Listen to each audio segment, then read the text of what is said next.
Thanks so much for being with us here on Atlanta News First Plus. I'm Joy Lim Nakrin. You know, it's been 1 week since the tragic shooting at Apalachee High School in Winder, and we're learning much more about the investigation. At the same time, the mother of the suspected shooter is apologizing to victims' families. In a newly released letter, Marcy Gray, Colt Gray's mother, not only apologizes but also says her son is not a monster. Atlanta News First Asia Wilson is in downtown Winder with more.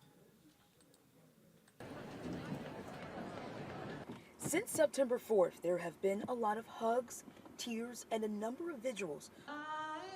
This after investigators say 14-year-old Colt Gray shot and killed 4 people, one of them Mason Schumerhorn, a young teenager who family members say enjoyed playing video games, but loved his family harder. Mason was a band kid. It hit the whole band hard.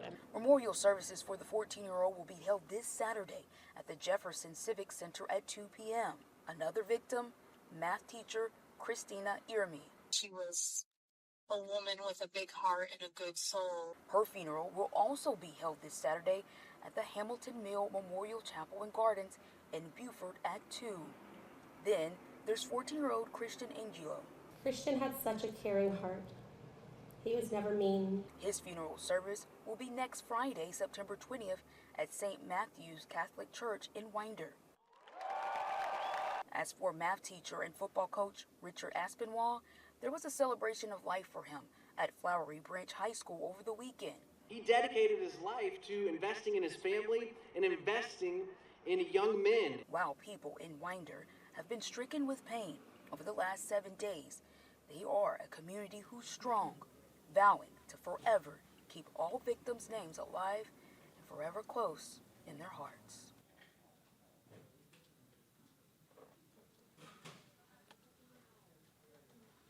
And 2 school resource officers who stopped the suspected Apalachee High School shooter being held heroes. Their employment files show that they were well trained to respond. Atlanta News First Abby Kasouris has more. In an active shooter scenario, seconds matter. That's when officers say that their training kicks in.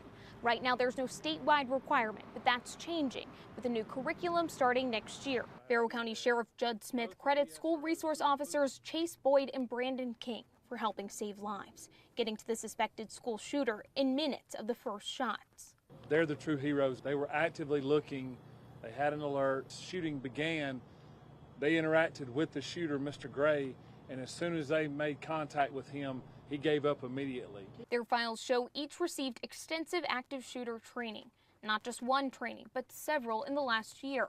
Chris Harvey with the Georgia Peace Officers Safety and Training Council says in active shooter scenarios, you can't hesitate. You have to rely on your training to run towards gunfire.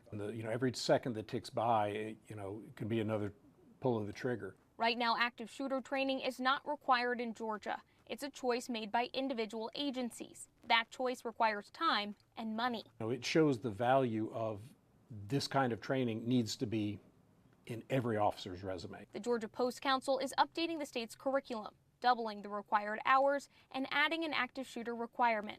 The change will get all Georgia counties on the same page. Whether you're in Bainbridge or you're in the mountains of North Georgia or you're in Carrollton or down in Sumter County, everyone is going to have the same level of professionalism that they, again, hopefully won't have to rely on. The Georgia Post Council is still finishing up the curriculum. Those changes will take effect in January.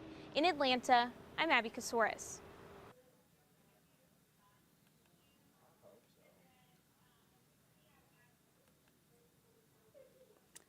And today marks 23 years since the worst terror attack in U.S. history. On September 11, 2001, al-Qaeda terrorists hijacked 4 commercial airplanes and crashed them into the World Trade Center, the Pentagon, and a field near Shanksville, Pennsylvania. Nearly 3,000 people were killed in those attacks. This year also marking a dark milestone. More New York first responders have now died from post 9/11 illnesses than on the actual day of the attack. Of course, all across the metro communities are also commemorating this day. That includes, if you ride through downtown Atlanta, you may see a tribute across Georgia's own credit union building. This morning in Roswell, city officials honored and remembered those who lost their lives in the attack. Here's a look at some of the images from that. Firefighters who made the ultimate sacrifice on this day, they climbed up 110 stories of the World Trade Center. Well, first responders and members of the University of Georgia ROTC programs paid tribute with equivalent stair climbs this morning. Atlanta News First Sarah Hammond was at Sanford Stadium for the symbolic tribute.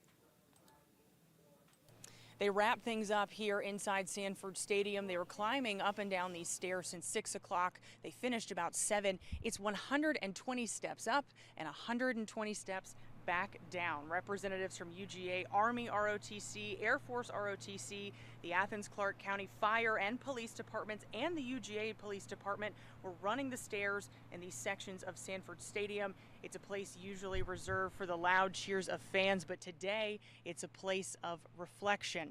And earlier this morning, we heard from the university spokesperson, Greg Trevor, who survived the attacks on the World Trade Center. He says he was working for the Port Authority on the 60th floor when the first tower was hit.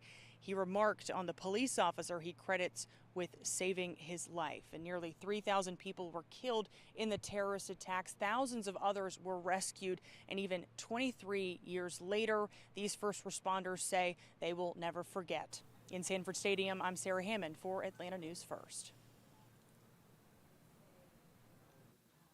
And with events happening all across the metro throughout the day, we have a list on atlantanewsfirst.com of ways that you can commemorate.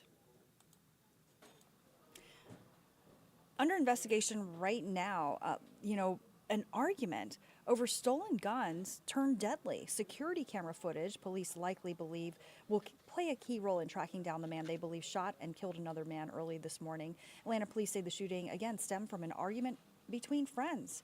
Atlanta News First Don Shipman reports from Southeast Atlanta after talking with police and business owners in the neighborhood. The victim was shot several times. Investigators say that this argument and subsequent shooting happened in a parking lot behind a bar. Police spent hours processing the scene and interviewing witnesses. This all happened right around 3 o'clock this morning in that parking lot behind that bar on Edgewood Avenue near Hilliard Street. The victim, in his early 20s, was rushed to Grady Memorial Hospital, but he died from his injuries at the hospital. The homicide commander tells me that he was shot 3 times. Authorities say that after interviewing multiple witnesses, they believe the victim knew the suspected shooter, and they were arguing over a gun. Do you have any idea where this person is? We do not have a location of the individual, but like I said, he apparently is known to the victim.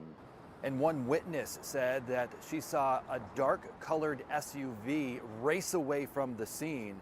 Authorities tell me that they're reviewing video surveillance in the area in hopes of tracking down the suspect. We're outside Atlanta Police Headquarters downtown. Don Shipman, Atlanta News First. Well, Delta passengers are remembering some really frightening moments during their flight out of Atlanta. 2 planes collided on a busy taxiway at Hartsfield-Jackson Atlanta International Airport, as we reported to you. One jet's tail sliced off by another plane. Atlanta News First Brittany Ford speaks with the travelers who experienced it all firsthand. Well, the NTSB is currently investigating, and it's right here on the taxiway at the world's busiest airport that 2 planes collided in a matter of minutes. We spoke to a passenger on board one of those planes that shared the moments they realized the plane had been hit. Right, we just hit something on the taxiway. Could you tell us what it was? Audio from air traffic control captures dramatic moments at Hartsfield-Jackson Atlanta International Airport.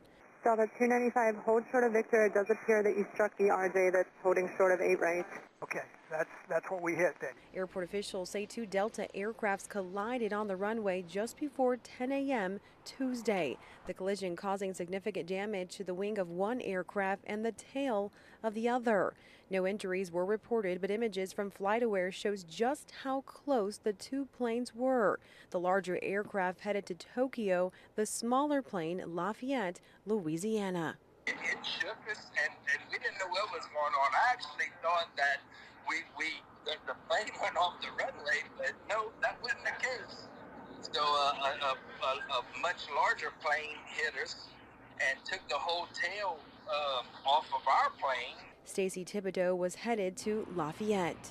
I've been flying for like the last 10 years, 9, 10 years, and this is the first time that ever happened. So it's kind of crazy. Delta says passengers were deboarded and accommodated on alternative flights. Thibodeau, who was trying to get home ahead of Tropical Storm Francine, grateful to be getting back on a plane in just the nick of time. We loading up on the plane right now, and we're going to try it again. And that is the good news in all of this, that nobody was injured or hurt. Of the nearly 300 people combined on both of those aircrafts, airport operations have continued as normal. At Hartsfield-Jackson Atlanta International Airport, Brittany Ford, Atlanta News First.